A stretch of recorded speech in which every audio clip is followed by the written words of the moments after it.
The Great Chamber of the Galactic Council was the most impressive structure in the known universe. It floated in the void between three star systems, a massive station built from metals that humans could not even name. 12 species had ruled the galaxy from this place for over 10,000 years. They had watched younger races rise and fall. They had controlled trade, technology, and the very paths that ships could travel between stars, and they had never, not once, been challenged. Ambassador Linda Morrison walked through the towering doors and felt small. That was the point, she knew. The council had designed everything about this chamber to make visitors feel insignificant. The ceiling rose so high that clouds actually formed near the top. The seats for the council members were elevated on platforms that required visitors to crane their necks upward.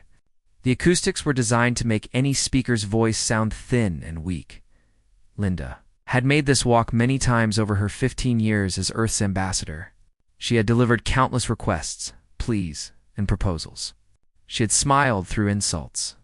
She had nodded politely when council members spoke of humanity as if they were children who needed guidance. She had done everything her government asked of her, everything that diplomacy required. Today was different. Today, she carried a message that would change everything. The 12 council members watched her approach with expressions ranging from boredom to mild contempt. High Arbiter, Vexilon, of the Korvathi sat at the center, his insectoid body towering over the others. His species had founded the council 10,000 years ago, and they had never let anyone forget it. Beside him sat representatives of the Fanar, Sinar, the Shorn Collective, the Velith Communion, and 8 other species that had joined the council over the millennia. Humanity had been a member for 300 years. In council terms, they were still infants.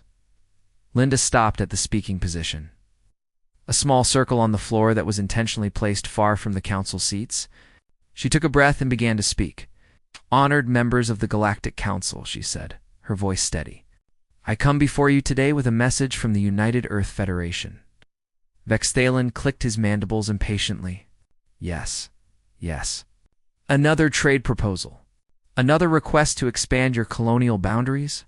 Another complaint about tariffs? He waved one of his forearms dismissively. "Present your petition, and we will consider it in due time." Linda smiled. It was not a friendly smile.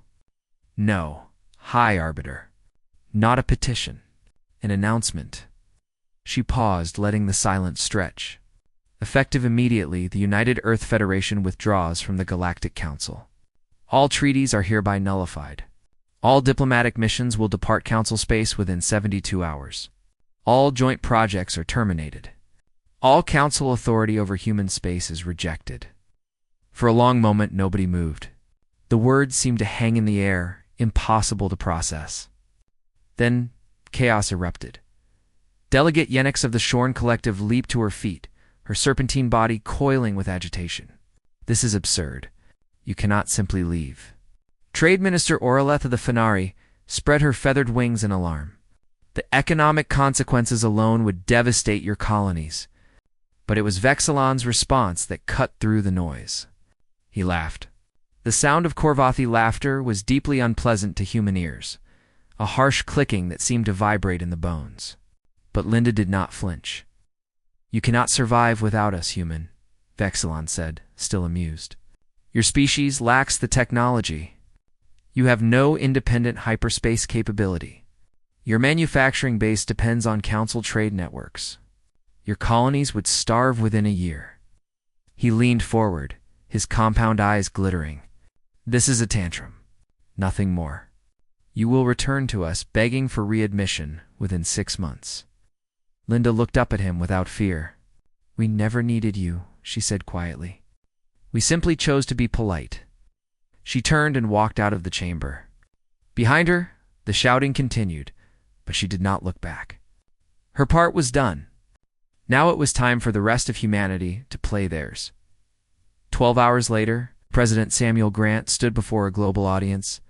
Every screen on Earth, Luna, Mars, and the colony worlds displayed his face.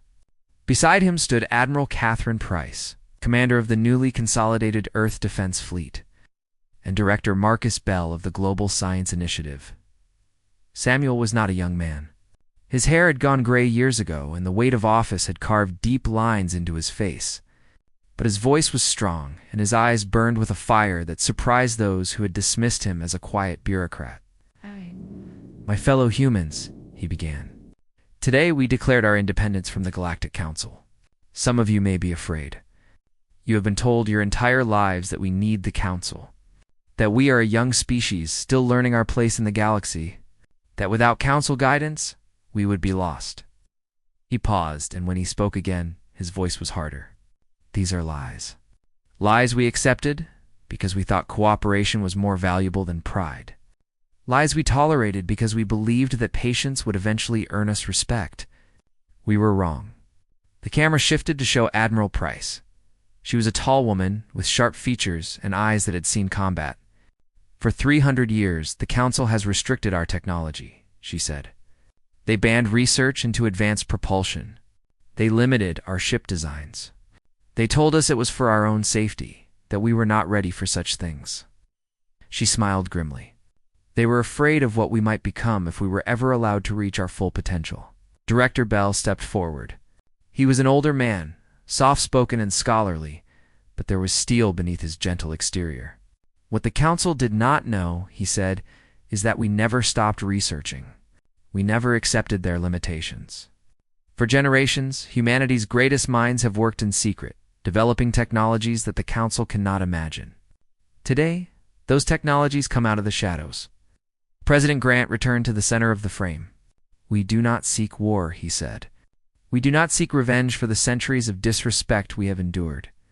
We seek only to determine our own destiny, to grow without artificial limitations, to become what we were always meant to be." His voice rose. "Let the galaxy watch. Let them see what humanity can do when we are finally free." Across human space, hidden facilities began to power up. On Luna, a massive installation that had been disguised as a mining operation revealed its true purpose. On Mars, entire underground cities, filled with researchers and engineers, prepared to unveil their work. In the asteroid belt, shipyards that officially did not exist began final preparations. On vessels that would shock the galaxy, Admiral Price watched the reports coming in from across the solar system and allowed herself a moment of satisfaction. They had been planning this for so long. Her grandmother had been part of the original conspiracy, a young officer who had recognized that humanity would never be free as long as they played by Council rules. 3 generations of her family had dedicated their lives to this moment. "How long until the Council realizes what we've done?" asked one of her aides. Catherine considered the question. "Not long. But by the time they understand, it will already be too late." She turned to face the stars visible through her office window. "Humanity has been preparing for this day for 200 years. The Council thought they were dealing with children. They're about to discover just how wrong they were." The first phase was complete. The declaration had been made. Now came the hard part, showing the galaxy that humanity's confidence was not empty boasting. The universe was about to change, and Earth was ready. 3 months passed after humanity's withdrawal from the Galactic Council. At first, the Council members expected collapse. They waited for desperate messages from starving colonies. They anticipated news of economic chaos. They prepared speeches about forgiveness and the importance of humility for young species. None of that happened. Instead, something far more disturbing began to occur. Trade Minister Arleth of the Fenari sat in her private office on Nesser Prime, staring at reports that made no sense. Human ships were moving through the galaxy, but they were not using the hyperspace lanes. The hyperspace lane network was controlled by the Council. Every ship that wanted to travel faster than light had to use these lanes and pay the appropriate fees. There was no other way to cross the vast distances between stars. And yet, human vessels were appearing in systems hundreds of light years apart, with no record of using any lane. They simply vanished from one location and appeared in another, as if the distance between meant nothing. "This is impossible," Orleth muttered, her feathered crest flattening against her skull in confusion. Her aide, a young Fenari named Thiessen, stood nearby with more bad news. "Minister, the black market reports are even more troubling," Thiessen said. Human goods are appearing on over 60 worlds. Their products are better than anything we produce, and they're selling them at prices we cannot match. Our merchant guilds are already demanding answers. Oraleth spread her wings in frustration. They had no independent manufacturing base. We made certain of it. Every treaty we signed included clauses that prevented them from developing competitive industries. How are they producing these goods? Thiessen had no answer. Nobody did. On Earth, Director Marcus Bell walked through the corridors of the Global Sea. UNS Initiative's primary facility. The building had been constructed beneath the Swiss Alps decades ago, hidden from Council sensors by layers of rock and advanced shielding. Now, for the first time, its full extent was being revealed. The facility stretched for miles underground. Laboratories, manufacturing plants, testing ranges, and living quarters for thousands of researchers filled the space. This was just one of dozens of similar installations scattered across human space. Marcus was 73 years old. He had dedicated his entire life to this moment. His father had recruited him into the secret program when Marcus was just 22, a brilliant young physicist who had grown frustrated with the limitations the Council imposed on human science. For over 50 years, Marcus had coordinated research efforts across multiple worlds, always staying one step ahead of Council inspectors. Director Bell called a voice behind him. He turned to see Dr. Nina Sullivan approaching. Nina was young, only 35, but she was already the leading expert on dimensional physics in all of human space. More importantly, she was the third generation of her family to work on the dimensional shift drive. "The new Cascadia operation is ready," Nina said. Her eyes were bright with excitement and something that might have been fear. "We've run every simulation 1,000 times. The colony leadership has been briefed. They understand the risks." Marcus nodded slowly. "And the risks are?" Nina hesitated. "About 3% chance of complete atomic dispersal. They still want to proceed?" "Director, they've been under Korvathi blockade for 6 months. The Council is demanding tribute payments that would bankrupt the entire colony.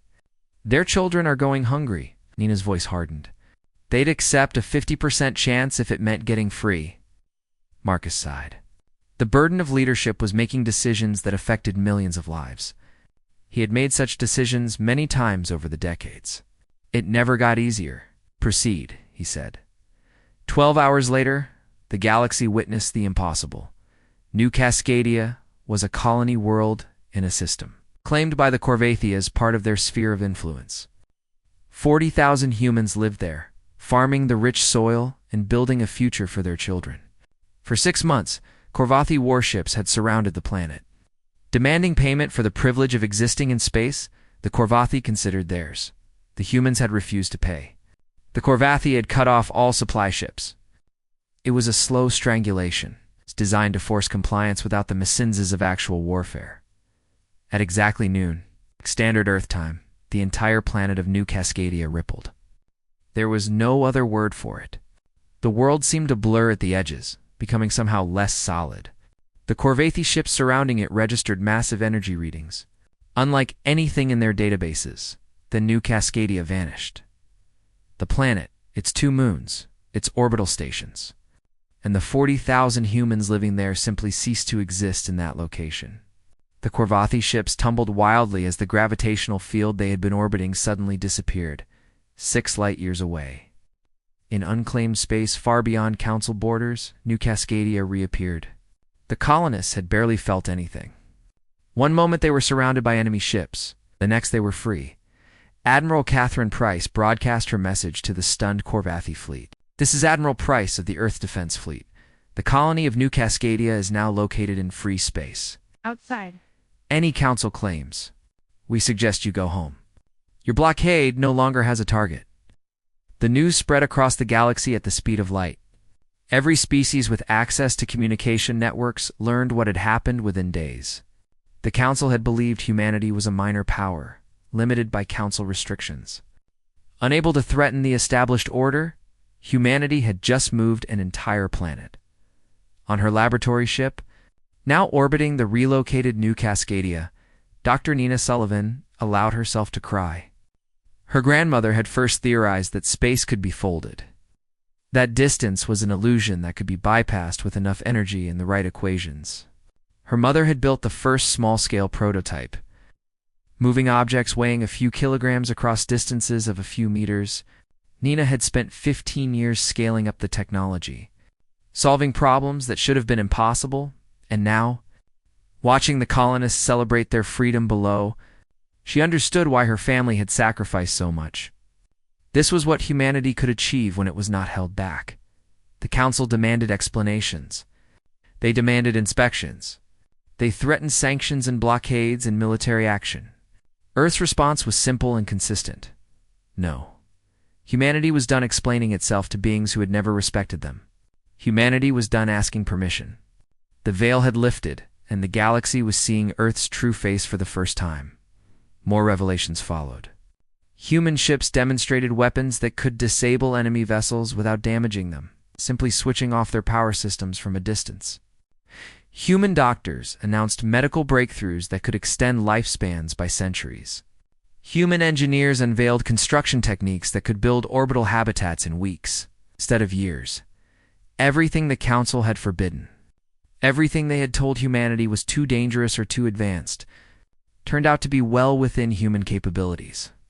The Council had not been protecting humanity from itself. They had been protecting themselves from humanity, and now it was too late to stop what was coming.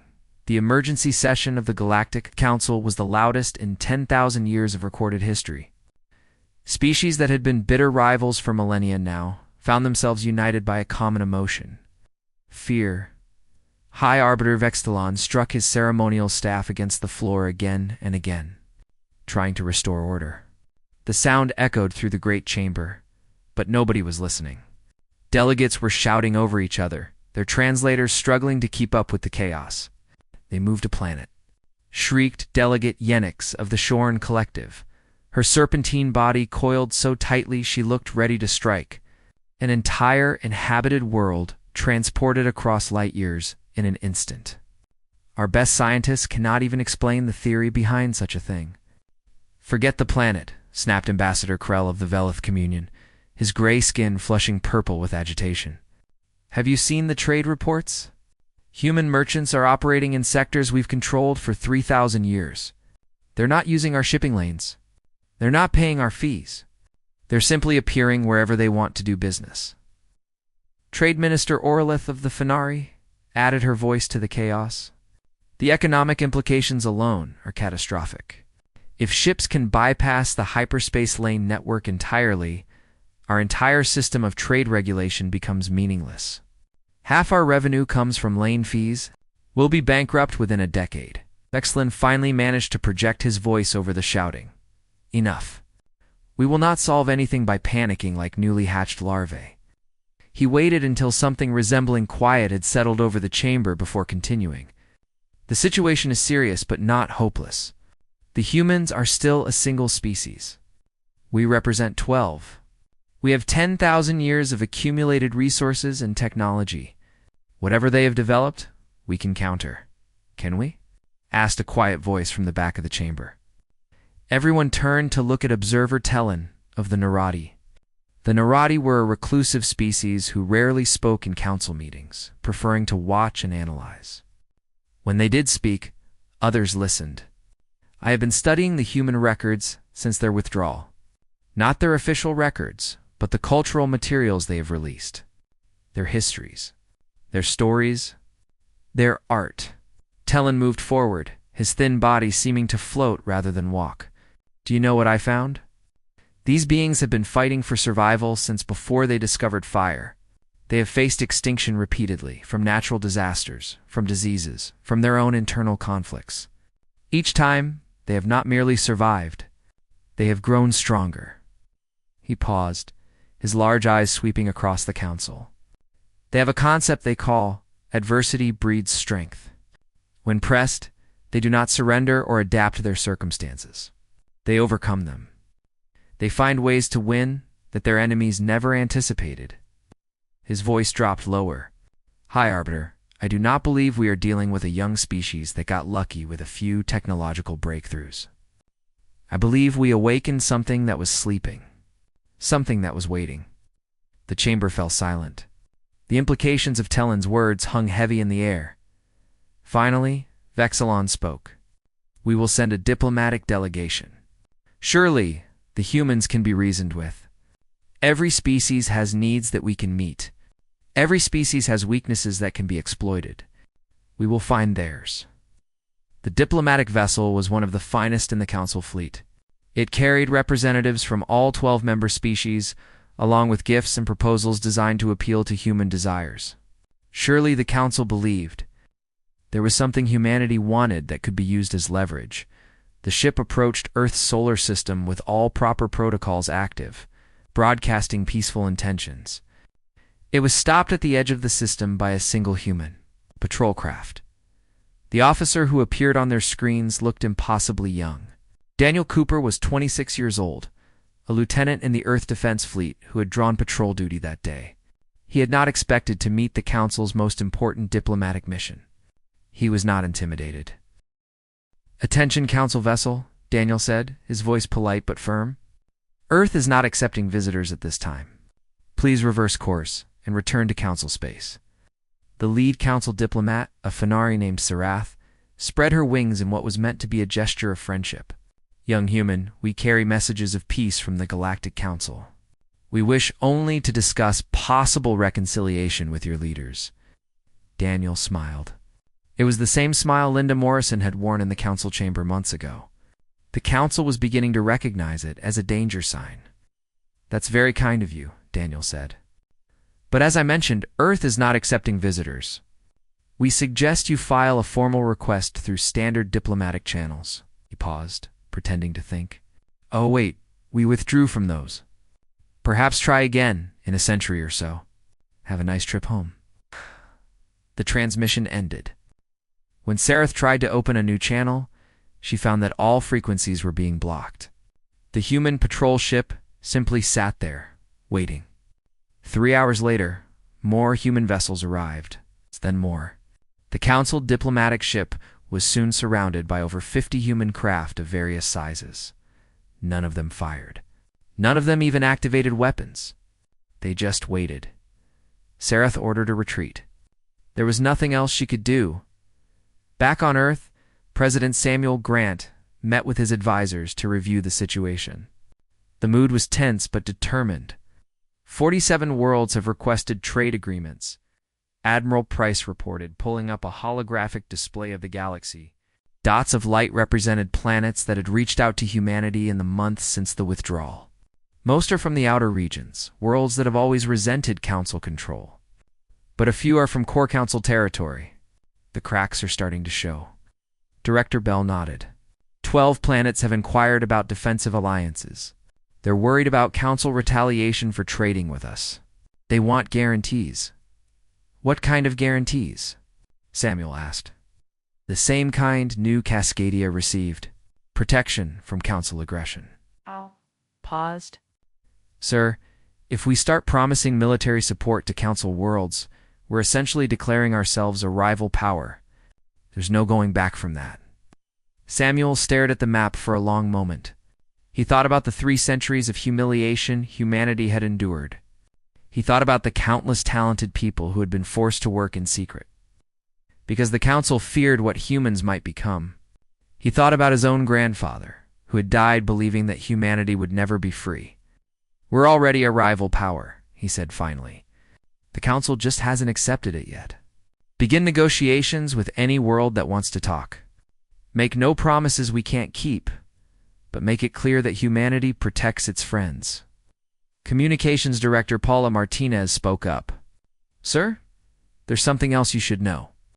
Our cultural broadcasts are being downloaded on over 200 worlds. Music, films, books, art. The Council tried to restrict access, but their citizens are finding ways around the blocks." She smiled. "It turns out that beings across the galaxy really enjoy human entertainment.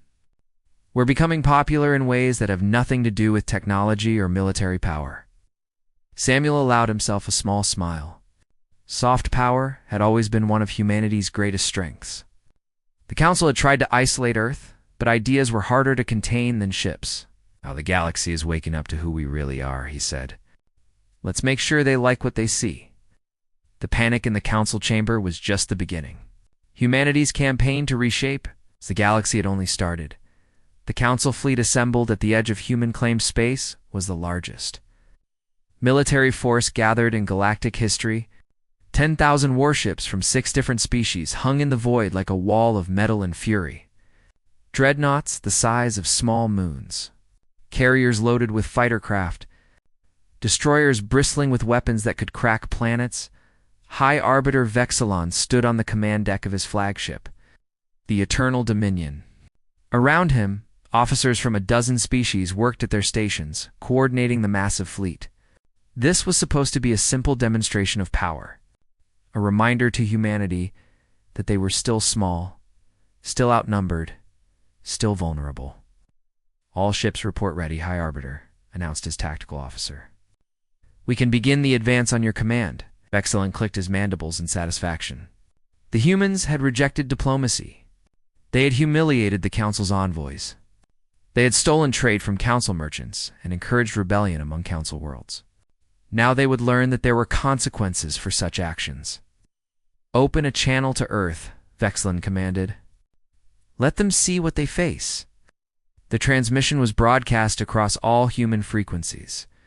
Vexilon's image appeared on screens throughout human space with the massive fleet visible behind him. People of Earth, he said, his translator rendering his clicks into clear human language. You have defied the Galactic Council. You have broken treaties that your ancestors signed. You have rejected the order that has maintained peace for 10,000 years. This cannot stand. He paused, letting the image of the fleet sink in. We do not wish to destroy you. We wish only to restore proper relations between our peoples. Surrender your illegal technologies. Accept council supervision of your research programs. Return to your place as a probationary species. Do this, and there will be no conflict. Refuse, and we will be forced to take more direct action. The response came not from Earth's government, but from Admiral Catherine Price herself. Her face appeared on Vexilon's screen, calm and unworried. High Arbiter, she said, humanity has no intention of surrendering anything. If you wish to discuss matters peacefully, we are willing to listen. If you intend to use force, we suggest you reconsider. Either way, we are sending someone to speak with you in person. I hope you will receive him with the courtesy due to a diplomatic envoy. Before Vexilon could respond, sensors across the fleet registered a small ship appearing directly in front of the flagship. Not approaching, appearing. One moment empty space. The next a tiny human shuttle hanging motionless between the warships. The shuttle docked with the Eternal Dominion. Minutes later, the human who emerged was not what anyone expected. He was old, perhaps 70 years by human reckoning, with white hair and a slight stoop to his shoulders. He wore simple clothes, not a uniform, and carried nothing but a small device in his hand. His name was Gregory Lane, and he was a historian. Guards escorted him to the command deck, where Vexilon waited with barely contained fury. This is your response? An old man with no authority? Is this meant as an insult? Gregory looked around the command deck with what seemed like genuine curiosity. He took in the advanced displays, the armed guards, the massive view screens showing the fleet's formation. Then he smiled, the kind of smile a grandfather might give a child who had done something foolish but forgivable. Impressive, Gregory said. 10,000 ships. It must have taken considerable effort to coordinate this. Vexilon loomed over the small human. Even seated, the Korvathi was twice Gregory's height. You are here to negotiate your species' surrender. Nothing else. Gregory laughed. It was a genuine sound of amusement, without mockery, but also without fear. No, High Arbiter. I'm not here to negotiate anything. I'm here to deliver a history lesson. He activated the device in his hand. A holographic display appeared between them, showing images that the council officers did not recognize. Do you know how many times humanity has been written off as finished? Gregory asked. How many enemies have declared that we would be conquered, contained, destroyed? The images shifted. A massive army marching across mountains, ships burning in a harbor. cities in ruins, diseases sweeping across continents, weapons that could destroy entire nations in a single flash of light. This is our history, Gregory continued. Not the sanitized version we presented when we joined the council, but the real story. War after war. Crisis after crisis. We have faced extinction more times than I can count. And every single time, someone has made the mistake you are making now. Vexthalen's compound eyes glittered. What mistake is that? Assuming that because we are small, we are weak. Assuming that because we are young, we are foolish. Assuming that because you have more ships, more resources, more experience, you will win. Gregory shook his head slowly. Our ancestors faced armies that outnumbered them 10 to 1. They faced technologies they did not understand. They faced empires that had dominated their regions for centuries. And still they fought. Still, they found ways to survive. Still, they won. The images changed again, showing human achievements. The first spacecraft, the first colonies, the secret research facilities that had produced the dimensional shift drive. You've had 10,000 years of galactic dominance, Gregory said. 10,000 years of peace and stability and control. You've forgotten what it means to struggle for survival. You've forgotten what desperation can accomplish. He met Vexthalen's gaze without flinching. We've had 10,000 years of fighting for every inch of ground. Every advancement we've made against opposition. Every achievement has come from refusing to accept that something was impossible. He clicked off the display and stood silent for a moment. I wonder which better prepares a species for what's to come. At that moment, proximity alarms began screaming across the fleet. Officers shouted in confusion as their sensors registered ships appearing everywhere. Human vessels, thousands of them, materializing out of nothing in perfect formation. They surrounded the Council Armada from every direction, above and below. Forming a sphere of ships that matched the Council fleet in numbers, Admiral D.L. Price's voice came through every speaker on every ship in the fleet. This is Admiral Catherine Price of the Earth Defense Fleet. This is your one warning. Go home. This is not a request. Vexthalen's tactical officer was frantically trying to make sense of the sensor readings. High Arbiter. We cannot identify their weapons. We don't know what those ships are carrying. Our targeting systems cannot lock onto them. Gregory watched the chaos with a sad expression. We didn't want this, he said quietly. We would have been happy to cooperate with the Council as equals. We just wanted respect. We just wanted to be treated as partners instead of children, he sighed. You could have had humanity as an ally. Instead, you made us prove ourselves. I hope you'll remember this lesson. He turned and walked back toward the shuttle bay. Nobody tried to stop him. They were too busy trying to understand what was happening. 2 hours later, the Council fleet began its retreat. They had no choice. The human ships had made no aggressive moves, but their mere presence demonstrated capabilities that the Council could not match. Continuing the confrontation would have been suicide. Vexthalan watched Earth's system grow smaller in the rear displays and felt something he had not experienced in over a century of leadership: doubt. He had been so certain that overwhelming force would bring the humans to their senses. Instead, he had led the largest fleet in galactic history into what could only be called a humiliation. Back on the Eternal Dominion's command deck, he found a small data chip that Gregory had left behind. When he accessed it, he found a single message in the old historian's voice. Those who forget history are doomed to repeat it. Those who study history have a chance to learn from it. We are willing to teach, if you are willing to learn. The question is whether your pride will let you. Vexthalen crushed the chip in his hand. But he could not crush the words, which echoed in his mind for a long time afterward. The Council had failed to intimidate humanity. Now the real question became clear. What would happen next? 1 year had passed since humanity severed all diplomacy with the Galactic Council. In that time, the galaxy had changed more than it had in the previous 1,000 years. The Council still existed, but its authority had crumbled like ancient stone exposed to harsh weather. Too many worlds had discovered that there were alternatives to Council rule. Too Too many species had realized that the order they had accepted for millennia was not the only way to organize galactic civilization. The Fenari. Merchant guilds had openly revolted against their government, demanding the right to trade freely with humanity. The Velith Communion had withdrawn from military cooperation with the Council, citing concerns about being dragged into another failed confrontation. Even among the Corvathi, there were whispers of dissent. Voices questioning whether their species' traditional dominance was worth the cost.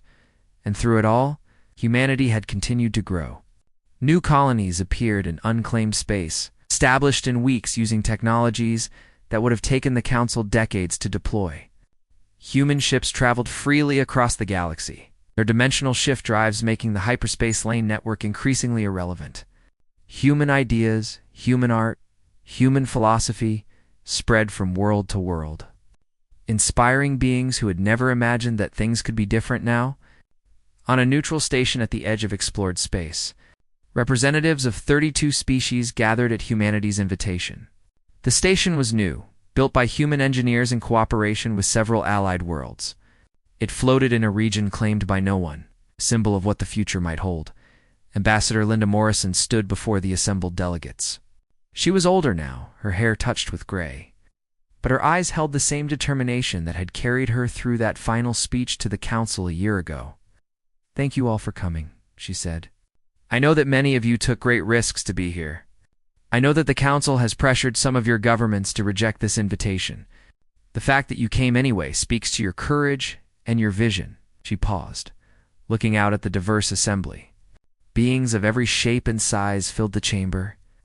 Some breathed oxygen, some breathed methane, some did not breathe at all. Some had fur, some had scales, some had skin that shifted colors with their moods. The galaxy was vast and varied, and this gathering represented only a tiny fraction of its diversity. "Humanity is not here to propose a new council," Linda continued. "We have no interest in replacing one form of dominance with another. We are here to offer something different, a free association of worlds, with no single species in charge. No probationary periods, no technology restrictions. A partnership of equals, working together by choice rather than obligation." In the front row sat former High Arbiter Vextalon. He had been removed from power 3 months after the failed military expedition, placed by leaders who believed that accommodation with humanity was preferable to continued confrontation. Now he attended as a private citizen. Having requested permission to observe the proceedings, the sight of him sitting among the delegates, stripped of his authority and his pride, was strange. A year ago he had commanded the respect of 1 trillion beings. Now he was just another face in the crowd, trying to understand a galaxy that had left him behind. When Linda finished her opening remarks, Vextalon raised one of his forearms, requesting permission to speak. Linda nodded, curious to hear what her old adversary would say. Vextalon stood slowly. Age was beginning to show, even in his species, which typically lived for centuries. The past year had taken a visible toll on him. "I have a question," he said, his translator rendering his clicks into tired human words. "Why didn't you simply conquer us when you had the chance? After the confrontation, when your fleet surrounded ours, you could have destroyed us. You could have claimed the Council's territory by force. It's what we would have done. It's what any species would have done." He paused. "Why didn't you?" Linda considered the question carefully. The chamber had gone silent, everyone waiting for her response. "Because that's not who we are," she said finally. "High Arbiter, humanity has spent its entire existence being underestimated, being dismissed, being told we weren't ready, weren't worthy, weren't capable. For 300 years, the Council treated us as children who needed supervision. For 300 years, we accepted that treatment because we believed that patience and cooperation would eventually earn us respect." She shook her head. It never did. No matter how much we contributed, no matter how well we followed the rules, we were always the junior partners. Always the probationary species. Always one step away from being put back in our place. She stepped forward, her voice strengthening. We could have responded to that treatment with anger. We could have used our hidden technologies to dominate the Council the same way the Council tried to dominate us. but we chose a different path. We chose to prove everyone wrong, not through force, but through excellence. Not through conquest, but through example. Dr. Nina Sullivan, seated among the human delegation, felt tears forming in her eyes. She thought of her grandmother, who had first dreamed of folding space. She thought of her mother, who had spent decades working in secret, never knowing if her research would matter. She thought of all the scientists and engineers and dreamers who had dedicated their lives to giving humanity a chance at freedom. This was why they had sacrificed so much. Not for revenge. Not for power. For the chance to show the galaxy that there was a better way. President Samuel Grant, watching the proceedings via secure transmission from Earth, turned to Admiral Price. Think they'll actually join? Catherine smiled, watching the delegates discuss among themselves. Already, small groups were forming, species that had never cooperated before finding common ground. The Fenari were talking excitedly with representatives of 3 previously isolated worlds. The remnants of the Shorn Collective delegation were deep in conversation with human economists about trade possibilities. Some will, she said. Some won't. Council loyalists will hold out for years, maybe decades. But the important thing is that everyone has a choice now. The galaxy isn't the Council's private club anymore. Anyone who wants to chart their own course has that option. Director Marcus Bell looked out at the stars visible through the station's windows. He was very old now, and he knew that he would not live to see how this story ended. But he had lived long enough to see it begin properly, and that was enough. You know what I find most satisfying? He said quietly. We didn't win by becoming like them. We didn't build an empire or crush our enemies or prove that we were the strongest. We won by being stubbornly, impossibly human. By refusing to give up, by working together, by believing in a future worth fighting for.